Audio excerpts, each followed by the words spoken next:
নগাঁৱৰ এজে হস্পিটেলত সফলতাৰে সম্পন্ন এক জটিল অস্ত্ৰোপচাৰ। আব্দুল মজিদ নামৰ এগৰাকী ব্যক্তি আক্ৰান্ত হৈছিল এক জটিল ৰোগত। আব্দুল মজিদৰ বিষযন্ত্ৰ দেখা দিছিল বহুকেইটা টিউমাৰ, যি টিউমাৰৰ পৰা দুৰাৰোগ্য কৰ্কট ৰোগত আক্ৰান্ত হোৱাৰো সম্ভাৱনা থকা কথা ব্যক্ত কৰে এজে হস্পিটেল এণ্ড ৰিচাৰ্চ চেণ্টাৰৰ স্বত্বাধিকাৰী তথা শল্য চিকিৎসক শফিকুল ইছলামে। এনে এক জটিল ৰোগত আক্ৰান্ত আব্দুল মজিদ অৱশেষত কাষ চাপে চিকিৎসক শফিকুল ইছলামৰ। পিছত নগাঁৱৰ এজে হস্পিটেলত ভৰ্তি কৰা ৰোগী আব্দুল মজিদৰ দেওবাৰে নিশা সম্পন্ন হয় অস্ত্ৰোপচাৰ।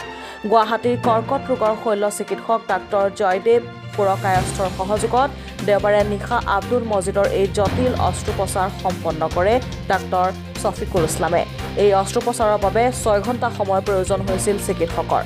6 ঘণ্টাত সফলতাৰে সম্পন্ন হোৱা অস্ত্ৰোপচাৰ নগাঁৱত প্ৰথমবাৰৰ বাবে সম্পন্ন হোৱা বুলিও দাবী কৰে ডাক্তৰ শফিকুল ইছলামে। নগাঁৱৰ এজে হস্পিটেলতে ভৰ্তি হৈ থকা আব্দুল মজিদৰ জটিল অস্ত্ৰোপচাৰ সম্পন্ন হোৱাৰ পিছত সম্প্ৰতি আব্দুল মজিদ বিপদমুক্ত বুলিও সংবাদ মাধ্যমৰ সন্মুখত অৱগত কৰে চিকিৎসক শফিকুল ইছলামে। আমাৰ ইয়াত যোৱাকালি আব্দুল মজিদ নামৰ এজন পেচেণ্ট আমি অপাৰেশ্যন কৰিলোঁ। তেওঁৰ এটা আনকমন ডিজিজ আছিলে মাল্টিপল পলিপচিছ কলাই বুলি কয়। তাত আপোনাৰ যিটো আমাৰ অসমীয়াত বৃহদন্ত্ৰ যিটো কয়, সেই অন্তটোত সৰু বৰ বহুত গোটেই এৰিয়াটো আপোনাৰ টিউমাৰেৰে ভৰি আছিলে আৰু সেইটো কেতিয়াবা পিছলৈ কেঞ্চাৰ হৈ যোৱাৰ চান্স থাকে। গতিকে সেইটো আমি গোটেইটো আমি উঠাই পেলাই আমি এনাষ্টম'ছিছ কৰিছোঁ। এইটো আপোনাৰ টোটেল কলেক্টমি বুলি কোৱা হয়। টোটেল কলেক্টমি উইথ NL এনাষ্টম'ছিছ আমি কৰিছোঁ।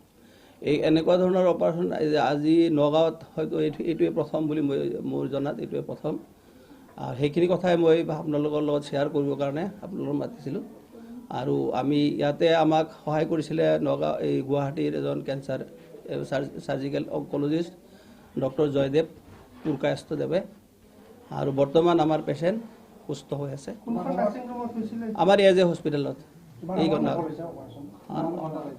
অপাৰেশ্যনটো গোটেইখিনি কৰোঁতে এৰাউণ্ড 6 আৱাৰ্ছমান লাগিছে।